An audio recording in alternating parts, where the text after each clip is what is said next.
The Able to Care podcast is sponsored by Able Training Support Limited, who build partnerships with organisations to develop confidence and competence in their team to promote positive outcomes for all. Find the link in the description.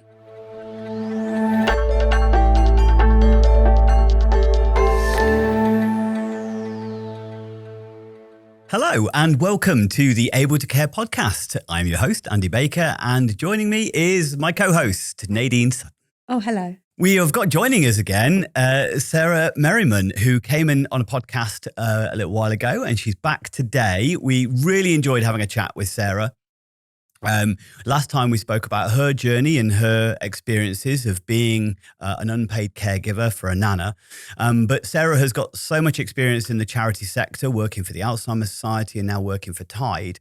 And she got her master's in dementia studies because she realised she wanted to know more about the condition and help other people more. And that's definitely what you do with Tide. So we thought we'd have you back or have another chat with you to kind of, because you do some work yourself as well as with Tide, kind of supporting and doing support groups for caregivers. And I believe that one of the areas that you're particularly interested in and passionate about is young onset dementia. Have I got it right? Yeah. So welcome again. Thank you. So yeah, tell me about your experience with what is it about young onset dementia that interests you, or what's kind of you found drawn you to that? I think when I worked at the Alzheimer's Society, I heard Wendy Mitchell speak. She came to an event that the Alzheimer's Society were hosting, and I heard her speak. And this was very early on, just not long after her diagnosis. And I can remember sitting and listening to her speak and thinking to myself, how has that woman got dementia? One, she seems too young, and two, she seems so capable. And she literally was one of those people who, when she spoke, she held the room.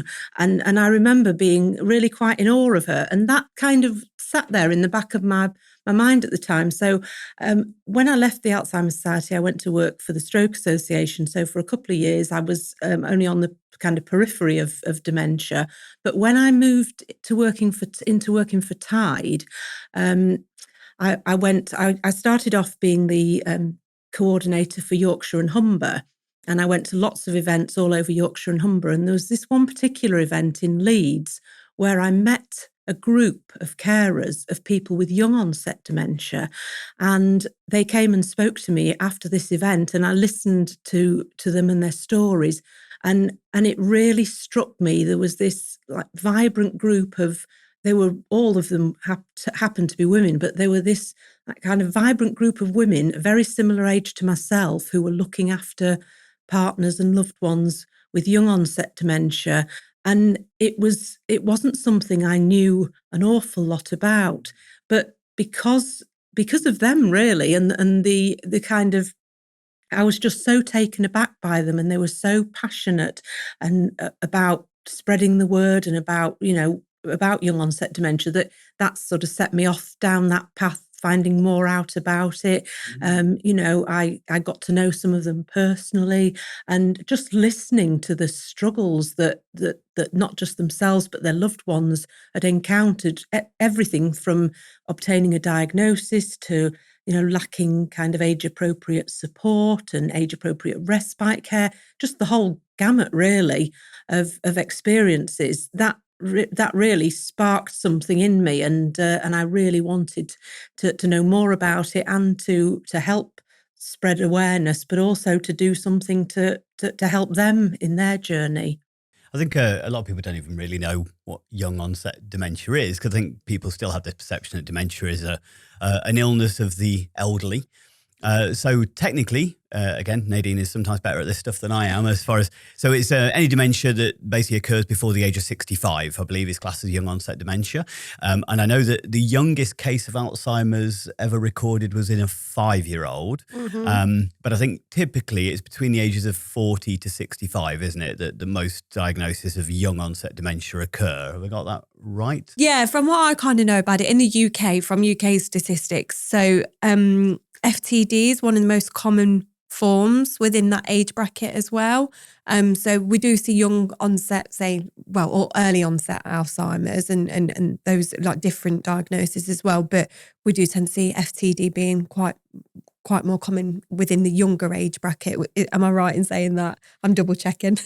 Yeah, I mean, to be honest, obviously, like, there are so many different types there are so many different types, aren't there, of dementia? But yeah, frontal temporal dementia is one of the most common. And as you say, 40 to 60-year-olds, it tends to be the widest kind of or that age range where most people are diagnosed. But like you said, I mean, I have people, I know of people who are looking after their children with very rare forms of young dementia. Yeah.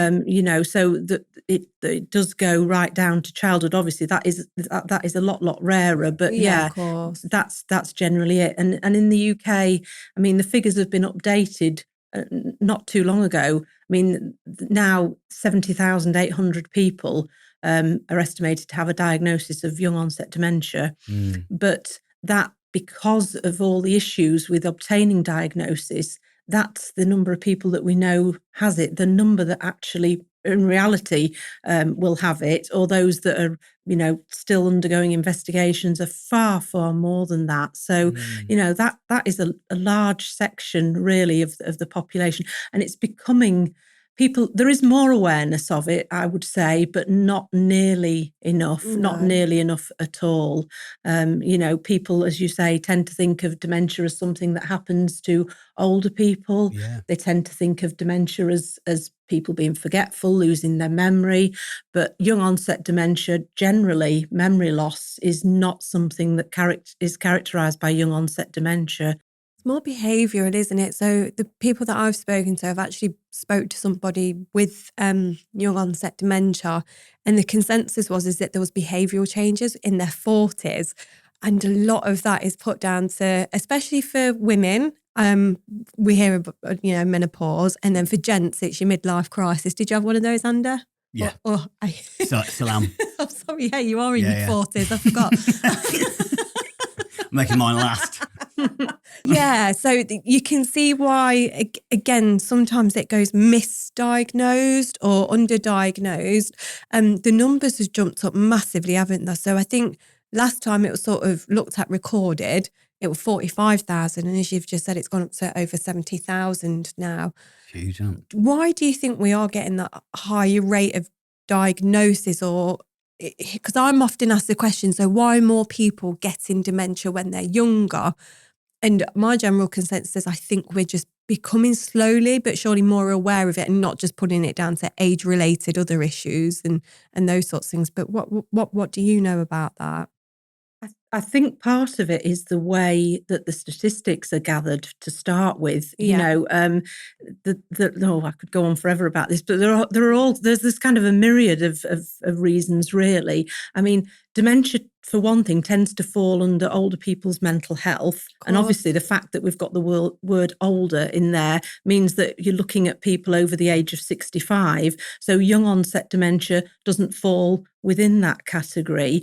And historically, people under the age of 65 who were diagnosed with dementia, the way that the statistics were recorded was very ad hoc. So, people weren't necessarily, the statistics weren't necessarily reflecting what was actually happening. And as you say, people being misdiagnosed, I mean, that's a huge one. It's stress, anxiety, depression, all kinds of other things. So people potentially were living with young onset dementia, but were misdiagnosed with something else. Yeah. So, there are all kinds of reasons. And again, we talk about stigma, that historically there's been a stigma attached to diagnosis of dementia, but people with young onset dementia, these people don't necessarily want to go to the doctor and admit that they've got dementia, the fear around it, all those kind of issues. So I think there are lots of different factors at play there. I think there is the more people, again, like everything, the more people speak out about these things, the more awareness there is, the more it becomes socially acceptable to talk about it, the better. So we have celebrities now. We have people like Bruce Willis. His family have come out and talked about it. Yeah. We have people in the rugby field, people in football. You know, again, high profile people who've come out and said that they are, you know, that they're living with young onset dementia. I talked before about meeting Wendy. You know, she was a great, you know, she raised the profile of young onset dementia. She did a fantastic job of that. So, you know, again, once it gets out there and people know more about it, they know more what to look for. And so therefore, you know, people, it's then there somewhere in your consciousness. If you hear somebody's story who's in the public eye and they talk about their symptoms and you then think, that's what my wife's experiencing, or that's what my husband's experiencing, then, you know, you're more likely to push for that. The other thing is as well, you know, because it isn't as prevalent as dementia, and because, you know, it is more difficult to diagnose because of the kind of the differences. GPs in particular, who may often be the first port of call, they don't necessarily have a lot of experience of it. You know, I've worked with people, with caregivers who've said that when they went to see their GP said, this is the first person with young onset dementia that I've ever come across. So, you know, there's a whole issue there about raising awareness, not just within the wider population, but also within the medical profession. I think one of the issues is, and what I've heard and what I've been fed back with, is that, again, not many GPs look out, because of the signs and symptoms, they do look very similar to things like menopause, maybe like the behavioural changes, but also things like key characteristics in personality. We know depression can do that to somebody. We know anxiety and stress and all those things. So I kind of feel like, why would a GP look at a life-limiting condition and not try and rule out all the other stuff? So I get it and I understand, but I definitely think there should be more of an awareness about it amongst medical professionals, because we want to rule it out. I think there's a little bit as well, like, even if they get the diagnosis, what's there for them?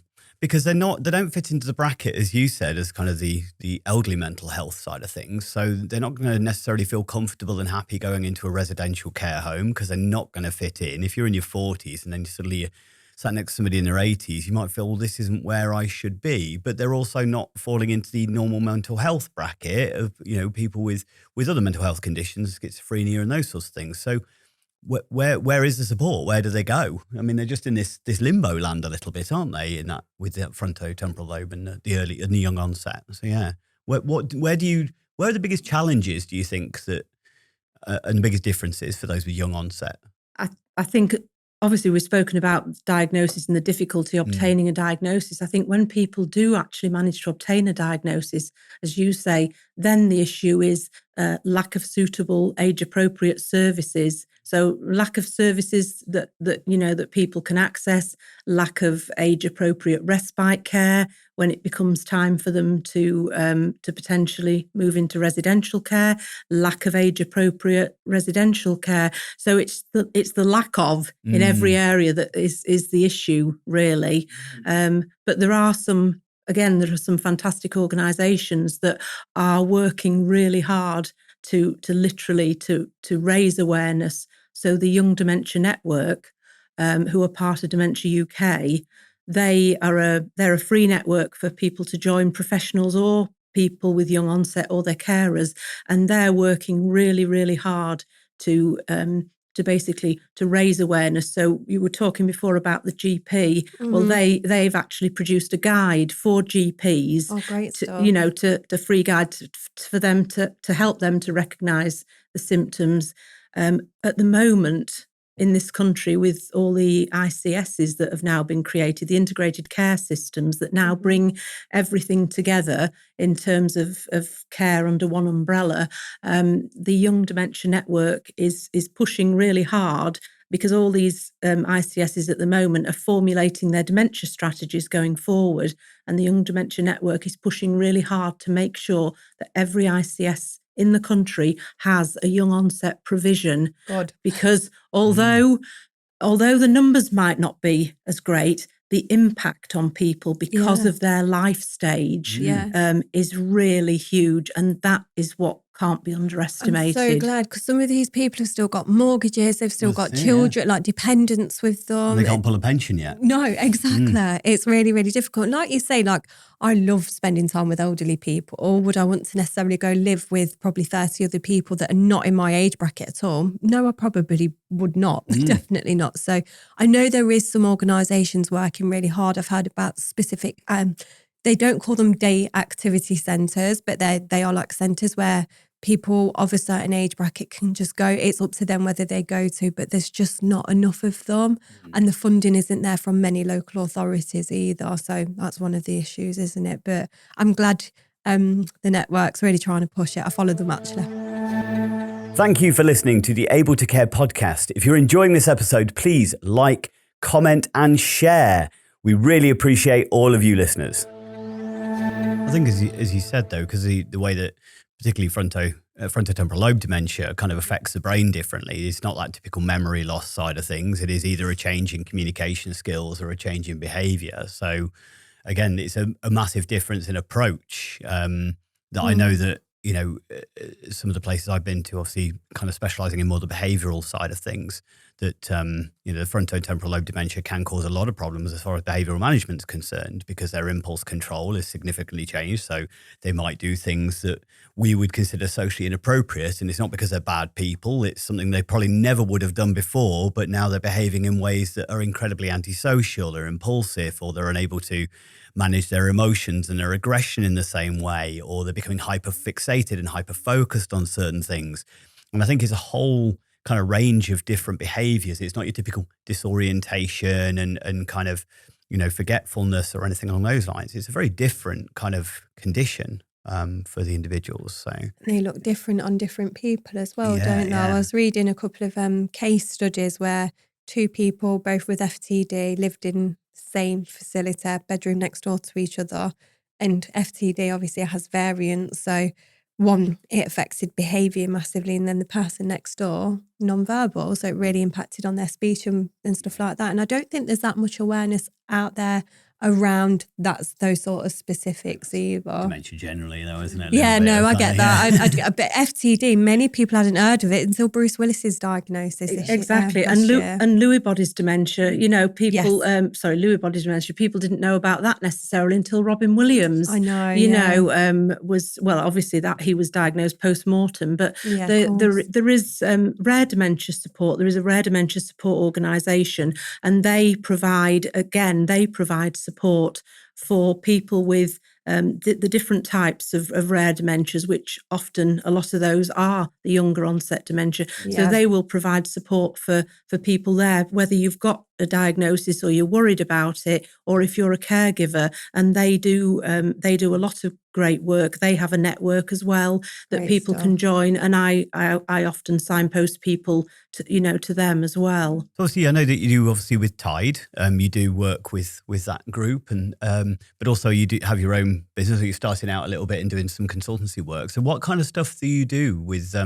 Is it kind of group work you do? Is it training sessions you do, or how do you support carers? Well, with Tide, we actually run a young onset dementia carers peer-to-peer support group. So I've been running that monthly online for the last three and a half years now, and that's great because wherever people are in the UK, they can join virtually. So we have carers in Scotland or Wales, Northern Ireland, England, and again, it's great because they share their experiences, but things are different. People in a certain area, we were talking about the postcode lottery, will say, well, I've not got that. And then somebody somewhere else will say, well, what you need to do is you need to get in touch with so-and-so. And obviously things are different in Scotland than they are in England, et cetera, et cetera. So that's a great source of support there. As you say, I'm literally just in the process of starting out at the moment. So I'm just kind of, formulating sort of what I'm going to do. But I like to think that I'm going to be able to kind of offer people consultancy based, like support when they're trying to design services. I'm a great believer in co-production as well, and I have a wide, extensive network, not just of kind of professional contact, but also people with lived experience. And I do believe that that's one of the ethoses of Tide, is that everything is co-produced, by the people affected, and I think that is a great way to go. And with the young onset, I wrote my dissertation actually for my master's on the experiences of spousal caregivers. It was a literature review of the experiences of spousal caregivers, people with young onset dementia, and just writing that dissertation made me realise again just how little there is out there. So I'm hoping to basically to move more into that area and start more support groups, more peer-to-peer support, offer potentially training to various people, whether it be organisations or carers themselves. But I'm just at the very early stages at the moment of doing that. But yeah, I'd like to focus on young onset dementia because I feel that there is a real gap there and there's so much more work to be done. You are right. It is an area that does need more exploring. It does need more support massively. And I get quite emotional watching some of the videos. Like I said, these people still have families to support, and even their partners or spouses. Again, like, how do I care for somebody? My husband's not my husband anymore, or where's their support as well? So I think it's amazing, and we just want again more support for the support network, because I think that's a big part of it for the caregivers. The other thing is though that people with young onset still, they still have a lot of good years in them, a lot of them. And especially, as I say, when I know I keep going back to Wendy Mitchell, but she did so much, for so long. She went places, she literally would go and she would talk and she would raise awareness. And I do think that's important as well. I head off to the Alzheimer's Disease International Conference next week in Poland, and there's a lady there that's going to be presenting. She's actually from Singapore, a lady called Emily Ong. And I met her at the Alzheimer's Disease International Conference in London in 2022 when I was presenting. She came up and spoke to me, and I've followed her since then on X. She's living with young onset dementia, and she is part of the board of Alzheimer's Disease International. She's doing amazing work, literally raising awareness and living a good life still. So, Do you know what the life expectancy is from diagnosis for Fronto? Because I don't know whether I've ever been able to find that. I know it for quite a few of the other dementias, but I think generally 8 to 10 years is kind of what people tend to say. Now, I have to say I'm not an expert in that side of things, but that's kind of what I know, and the experiences of the people that I've talked to and the reading I've done tends to suggest that young onset dementia does tend to progress a lot more rapidly than people developing dementia over the age of 65. But you said that's 8 years or so of still good quality of life that a person can have if they get the right support and the right access to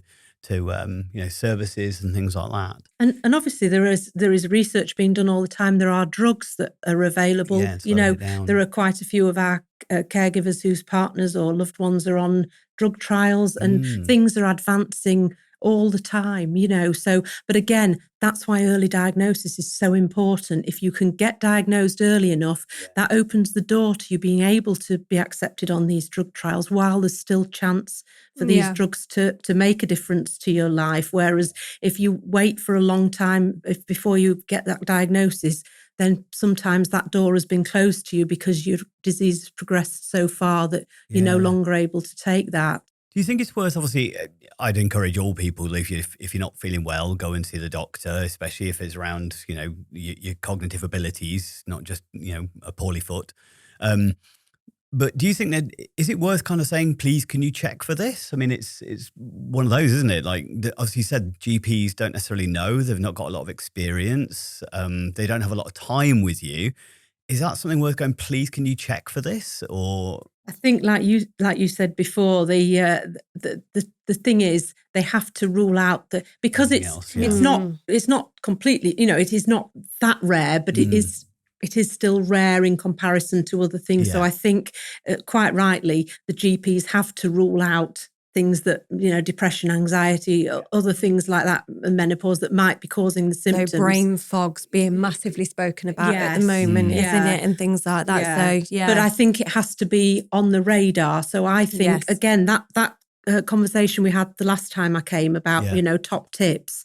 I think if you yourself are noticing these things, or if you're noticing them in your loved ones, if you keep that diary, if you keep a log of what's going on, then it's easier for you then when you approach the GP or some other health professional to say, I appreciate it might be anxiety, depression, etc., menopause, but these are the things that I've noticed. This behaviour is totally out of character, and some of the things we talked about before, but again, it's often hindsight that's what a lot of the people say to me.